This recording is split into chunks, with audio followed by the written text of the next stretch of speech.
Hey folks, it's Rob and welcome back. We're continuing our series today on the Monstrous Compendium Appendix for Mystara from the D&D Second Edition. This book is from 1994. The interior art is by what was it? Jeff Easley was the cover, which you'll see on the thumbnail for this video, but the interior art is by Arnie Sweikel, who I don't think we've mentioned before. But he does a lot of the interior work for the Monsters Compendium. Uh, when they changed from the binder to the bound books, they they removed a lot of the Jeff Easley artwork that was in there and switched to uh, other artists like Easley. So here we see some more art, and I'm looking at the book in my hand versus what I see on the screen, and it looks a little blown out, honestly, um, on the screen. There's a little more green in that body than what you're seeing, um, and I guess it's to do with the scan. Which this is an official scan. This is not an unofficial scan off of the internet found in some dark, dank place. This is an actual one off of RPG.net. Sorry, Drive Through RPG, not RPG.net. That's a vile hive of scum and villainy that you shouldn't be visiting. Uh, that I used to go to ages and ages ago and stopped going to a long time ago. But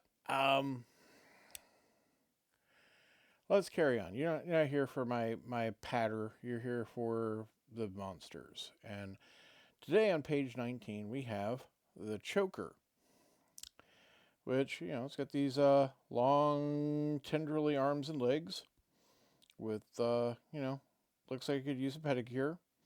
Got a quiet and angry looking face and a lot of armpit hair. But, you know, let's get into it. So its climate/terrain is subterranean. Okay. It is rare. They are solitary. They are night creatures, although, subterranean, who's to say when it's night, right? Uh, Diet carnivore. They are semi-intelligent, as a 2 to 4, like a smart dog. Um, Treasure type nil, chaotic evil. Number appearing 1d6. So even though they're supposedly solitary, 1d6 appear. Armor class 4, movement 9. Apparently they burrow. That's what the BR is. That's a 3, so they will travel underground. Hit dice 3. Thaco 17. That's to hit AC 0, 17. They get one attack, which is a D4 tentacle, but there is a special attack of strangulation, 1d8. No special defense, no magic resistance. They are small, 3.5 feet tall. Not really given the impression of that by the picture, that they are like 3.5 feet tall, but there's nothing to give you scale, right? Um, they are unsteady in morale, so, pretty scarable. If you, kill half of the group, they'll probably fail a morale check. 120 XP. The choker is a vicious little monster found in caves and caverns. It has mottled gray or stony brown flesh and looks more or less humanoid with 2 arms, 2 legs, a torso, and a head. The torso and head are as small and compact as a human baby's, but the arms and legs and fingers are incredibly spindly and long. Stretched to its full height, an adult choker would stand nearly 6 feet tall. The creature's limbs are like tentacles, having cartilage but no actual bones, with numerous knobby joints. The cartilage in its fingers juts out through the skin, and it's stiff and razor sharp. Because it lacks bones for support, the choker appears bow-legged and lopes with a strange fluid gait. The creature is not completely boneless, however. It does have a bony skull, spine, and rib cage. Chokers are vaguely intelligent and speak a primitive language. So smarter than maybe like a Labrador. Although, some tests have said that like a Labrador might have about 200 word vocabulary. So, you just can't talk, right? At least not in the way we perceive it as talk. People really do get to know their dogs. So, that whole joke of like, Lassie did Timmy fall down the well really is kind of a thing. But I wouldn't expect, well, we don't have as many wells as we used to have. Get off of that diversion and back onto the script, Rob. Combat. A choker seeks out prey by crawling along the crevices, dry underground riverbeds, and air shafts that accompany dwarven or other subterranean building sites. Upon finding an opening into an area where dwarves, humans, or humanoids might pass, it lies in wait. When a lone creature arrives, the choker reaches out and begins to strangle it. The initial hit causes 1d4 points of damage. Thereafter, the choker automatically inflicts 1d8 points of damage each round as it strangles its victim. The choker's hold can be broken only by killing or incapacitating the creature. If the prey puts up too much resistance, however, or the choker has not slain it within 2 to 6 rounds, the creature quickly flees. Chokers do not care for extended struggles. Once the victim is dead, a choker uses the cutting cartilage on its fingers to carve its prey into readily transportable pieces. Then it carts them all away. If it cannot ambush a victim or is cornered by pursuers, a choker lashes out with its sharp fingers, inflicting 1d4 points of damage per attack. Habitat/society. Chokers are so primitive that they do not make or use tools. They can carve through solid rock with their fingers, and their lack of bones allow them to squeeze through openings impossible for creatures of goblin size. Because chokers are inherently shy, they would have difficulty locating mates were it not for their special call. To attract a partner, both males and females keen. This whine, which humans and others find extremely irritating, echoes through the deep caverns of the choker's call home. When a choker hears the keen of a potential mate, it answers. Then each creature keens in turn to draw the other near until at last they meet. A few months later, the female gives birth to 2 to 6 young. The family stays together for 3 years until the offspring have fully matured. Once the offspring have moved on, the parents separate to seek new mates. So I guess that's how you can have a D6 of chokers. It's a family. Ecology. The choker has a high metabolism. It burns an enormous number of calories, especially for a creature of its light weight. Consequently, it is always on the lookout for victims on which to feed, and it consumes them rapidly. A goblin provides about 2 days' worth of food, for example. Goblins are, in fact, a choker's favorite food. Chokers devour other races, such as dwarves or humans, but prefer the meat of goblins above all else. And frankly, a goblin would be very killable under this kind of attack method. A goblin's off by itself, maybe it needs to use the privy hole in the corner over there, and the choker gets it, right? A legend among goblins say that the chokers descended from a goblin band which, beset by hardship, turned to cannibalism. Youngsters in this tribe devoured their elders. Over time, the band degenerated. With the twisting of their minds came a reshaping of their bodies. Their arms grew long and their fingers steely, enabling them to better grab and strangle prey. They no longer fed upon each other, but continued to crave the flesh of normal goblins. As mentioned earlier, chokers can be driven off if their would-be victims prove to be an able match in combat.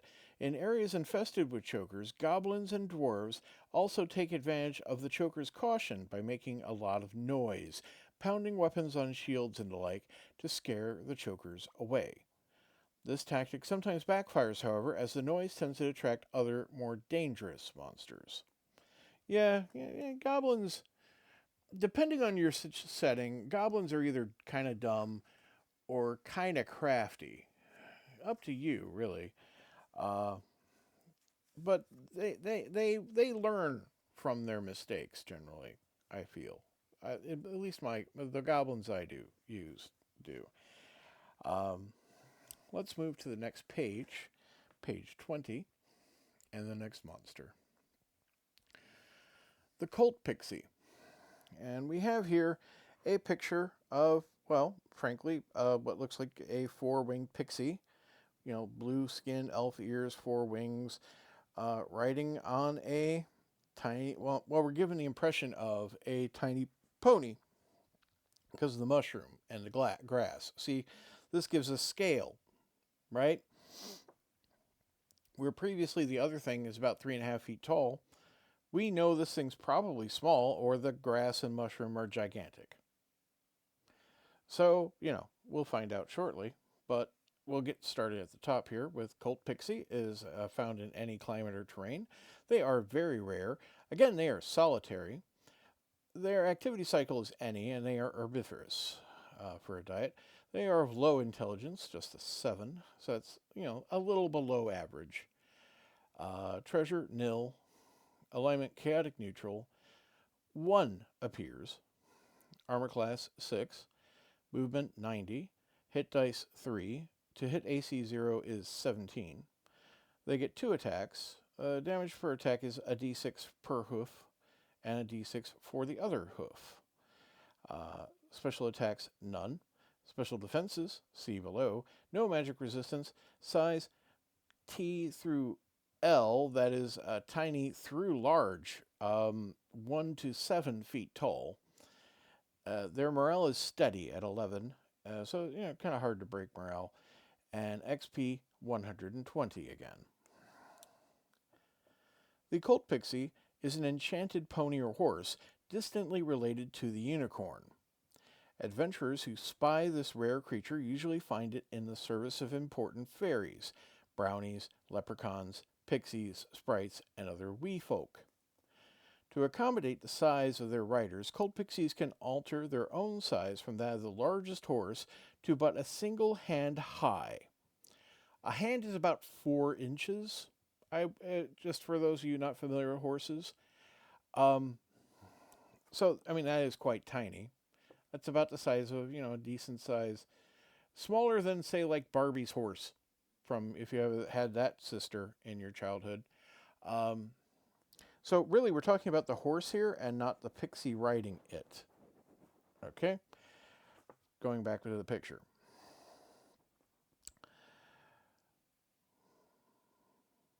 And I a little lost my space there because I went on a big old diversion and didn't keep my finger anywhere near where I should be watching it. That's right, single hand high.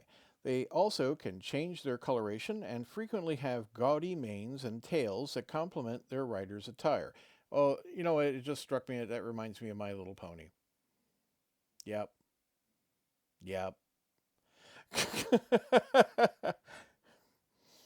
This is before it became popular with with any stream of adult.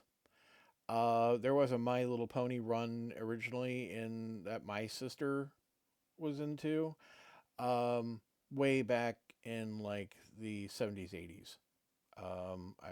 First she was into Strawberry Shortcake, and then it was My Little Pony. Coltpixies do not have a language of their own, but they can communicate in the language of horses. Okay, so I imagine that when we were talking previously about the cheval, it'd be able to talk to this as well. Combat. Although they loathe fighting, Coltpixies boast sturdy hooves that can cause serious harm in combat. Given the choice of escape or battle, however, wild Coltpixies choose the former, while Coltpixy mounts do their master's bidding. Like many of the fairies who ride them, Coltpixies can to make themselves invisible. However, this invisibility extends only to mortals, not to other Coltpixies or their fairy masters. The Coltpixie's ability to alter their size may prove a distinct advantage in some situations, confusing and confounding opponents, especially in combination with invisibility. Whatever their size, Coltpixies travel with equal speed, about 5 times as fast as a common horse, and they are not slowed by rough terrain, bogs, or even water. So, quite magical movement, right? Coltpixies are 90% resistant to sleep and charm spells, and receive any normal saving throw allowed if they fail to resist these magics. Barding can improve a Coltpixie's armor class, however, magical barding is required if the creature intends to retain it while changing size. So, yeah, that's a consideration. Barding is basically horse armor, infamously of the DLC fame, but it would actually do something for this creature, right? Yeah. As opposed to Elder Scrolls. Habitat/society. The wee folk of Mystara domesticated Coltpixies in years before memory. The Coltpixies' magical ability to alter their size makes them perfect steeds, and their ability to change color delights the whimsy of fairies. The most important fairies all ride Coltpixies, regarding these intelligent creatures as friends and companions. In turn, Coltpixies reward their masters with steadfast loyalty and obedience. Wild Coltpixies, which are always chaotic, neutral, and alignment, delight in leading normal horses astray to the bedevilment of their mortal riders, but like their domesticated cousins, they are generally shy and gentle. If explicitly commanded by its fey master to do so, a Coltpixy will carry a normal human or demi-human, but never for a long period of time. Ecology. No one is quite sure how Coltpixies came into being. Sages speculate that they may once have been normal horses or ponies, but long exposure to fey magic turned them into more wondrous creatures. Or perhaps the reverse is true, and common horses are descended from their fairy counterparts. Coltpixies move almost 5 times as fast as normal horses, so a walk, 45, trot, 90, canter, 135, and a gallop, 180. A Coltpixy can move its full listed speed while carrying up to 170 pounds. It can move at half speed while carrying up to 255 pounds, and at 1/3 speed while carrying up to 340 pounds. As noted in the Player's Handbook on Chapter 14, this is the second edition, by the way, in a day of travel over good terrain, a creature can travel a number of miles equal to twice the normal movement rate, a trot. That is, a Coltpixy can cover 180 miles. The number above reflects the enchanted nature and incredible magical speed of the Coltpixy, for which a comfortable trotting pace is almost twice the gallop of the fastest of mortal horses. Like horses, Coltpixies can be goaded to go faster, pushed into a canter or gallop. A canter can be safely maintained for 2 hours, or a gallop for 1 hour, but the Coltpixy must be walked for an hour before its speed can be again increased. A Coltpixy will not gallop if loaded with enough material to reduce its normal movement rate by half, nor will it canter or gallop if carrying a load which will reduce its normal movement speed to 1/3 normal. So, neat little thing. If you're planning on doing something with fairies, it's handy. It's an unusual thing to encounter otherwise, and harder to make use of outside of that. But, if you're wanting to do some fey creatures in your campaign, it's nice to have something that's just more than just pixies and, the various other traditional fey creatures. And apparently you can have My Little Pony without the talking and little tattoos and magical powers. Right, page 21. Oh, why is that dark?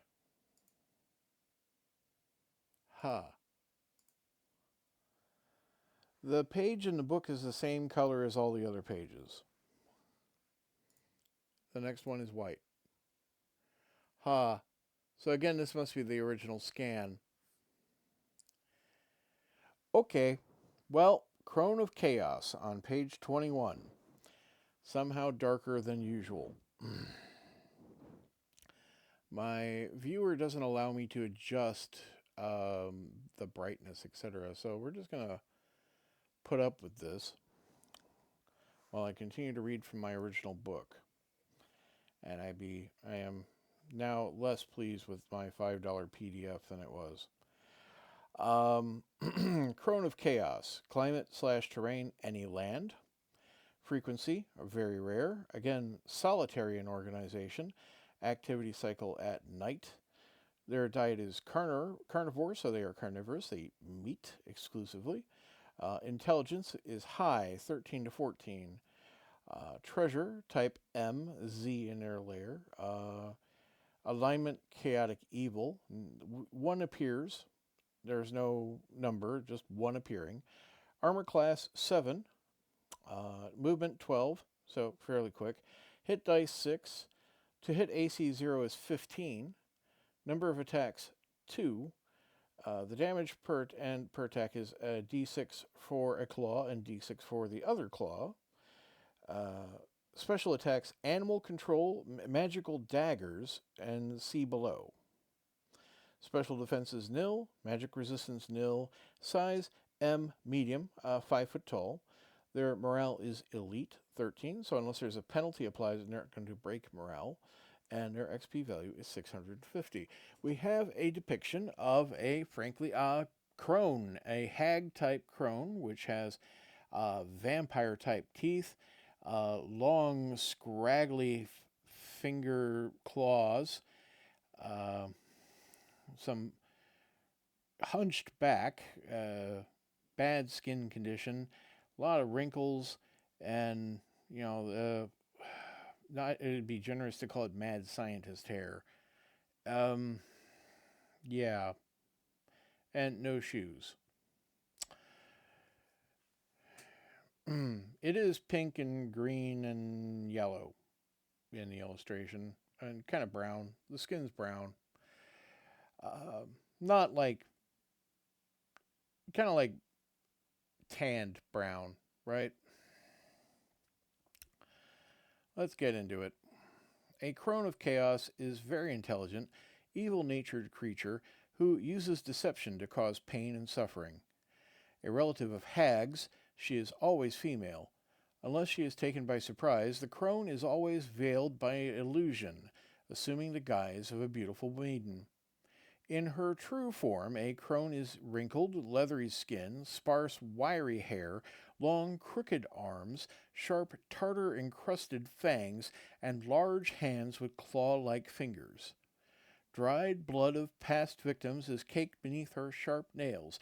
Her hair often stands on end at strange angles. The odor of the creature is foul, for she despises contact with water and therefore never bathes. The crone speaks common. She may also speak any language befitting the form she most often assumes. Combat. A crone has unusually keen hearing and eyesight and gains +1 bonus on her surprise roll. She has several magical abilities. These are natural powers, although they can be revealed by detect magic and countered by dispel magic. The most important power is an illusion that enables the crone to look human or demi-human. A crone usually disguises herself as a beguiling young woman. In this form, she uses 2 magical powers to attack, animal control and daggers of sorcery. See below. The crone can make just 1 magical attack per round. Both attacks have a range of 240 yards. She can maintain her illusion while employing her magical attacks. The crone fights in her true form only if surprised, or if her other attacks have failed to defeat her foes. At such time, she attacks twice, raking her victim's flesh with her claw-like nails. Animal control. The crone can control 1d6 normal or giant animals automatically. They don't get a saving throw. Exceptionally intelligent animals receive saving throw versus spells, while those with special loyalties, a paladin's warhorse or a wizard's familiar, or of a magical nature such as a shape-change druid, are unaffected. We don't really have druids in the base level of the game in Dungeons & Dragons. We do have them as an alternative at a certain level, but I think they're mostly meant to be NPCs. And but they are very much a part of Advanced Dungeons & Dragons in addition,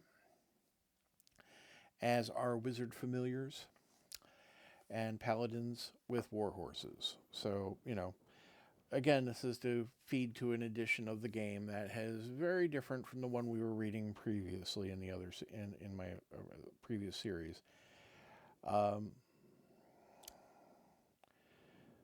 So, she has control of 1d6 creatures, large or small. Could be giant rats, could be some of those snakes we read about, right?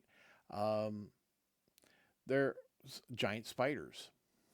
Uh, Anything I would say with an animal intelligence is really game here, as opposed to things that are technically not animals. Like like a giant spider is technically not an animal; it's an arachnid, right? Um, while I wouldn't split hairs that finely, right? Moving forward, daggers of sorcery. So this is the other special spell that it has.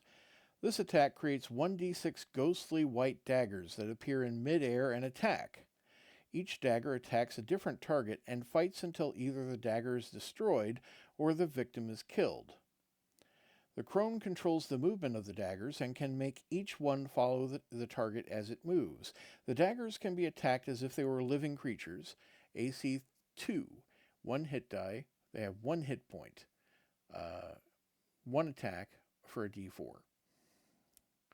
So at least, if you land a hit on it, you destroy the dagger functionally. Any hit on a dagger destroys it. Yeah, right there. As each dagger is destroyed, all characters who fought that dagger must make a saving throw versus spells. Those failing their saving throw become dizzy and weak for 6 rounds, -2 to attack rolls and saving throws. These penalties are not cumulative. Well, thankfully for that. Those who make successful saving throws are unaffected. Okay. So even if you defeat the relatively defeatable dagger, although it is a little hard to hit, if you were to throw this at, say, like a level 3, 4 or below party, they're probably going to need to roll 18 or 19 or 20 to hit the dagger, right? That's a 15% chance, assuming no other adjustments. Habitat/society. A crone of chaos normally lives alone in the dark forest or desolate wilderness, often in a cave. She may be found in any climate, from the steaming tropics to the cold fringes of Arctic tundra. She lives alone, avoiding the company of humans and even other crones. She may enjoy the company of some partially tamed animals, however. Ecology. A crone of chaos can mate with most humanoid species, but she prefers humans. She uses illusion to ensnare her victims. Once he has served his purpose, she kills him and feasts on his corpse. Probably tripped over my own tongue there. I'm sorry about that. Crones abandon their female offspring and devour males. No one knows whether a male crone child could survive otherwise. No one has ever been seen. To the kind folk who adopt an abandoned crone child, the infant appears to be a member of the father's species. However, she later seems to age rapidly. By late adolescence, her skin is wrinkled and discolored, her joints gnarled, and her hair thin. Simultaneously, she develops the magical powers of a crone of chaos, which help hide the truth of her changing nature. In time, the young crone will be overwhelmed with the contempt for the race for which she lives, or, as the years pass, her alien nature may be suspected. In any case, she soon forsakes the company of those who reared her and adopts the life of a hermit, embracing the wicked ways of a crone of chaos. Is the change inevitable? Sages disagree. Perhaps crones are not forced into wickedness. Perhaps benign crones secretly live in human society. If the latter is true, though, no evidence has been discovered to support it. With an average lifespan of 3 centuries, crones could scarcely go so long unnoticed. Well, they are quite smart. That seems a bit like a hook, doesn't it, for the DM? I'd say so. You could have a good crone of chaos, I suppose. One that's smart enough to go and basically create a new life for itself and make sure it ages its illusion periodically. But you'd have to vary its behavior. It wouldn't just ensnare and then murder a partner and then consume them, I would imagine, unless they're not actually good. You know, you could have them be part of society and be evil, certainly, and do all that stuff, and hopefully not. Their smart plan to not be caught, found out by the party. Hmm? But yeah, that was good. I like that. Yeah, I think we'll wrap up there. Thank you very much for being here and for listening to me read these entries and looking at these pages. And you know, I appreciate that you have things you could be doing and that you're spending time listening to me and enjoying my shared interest in this hobby. I hope you have a great day. Goodbye.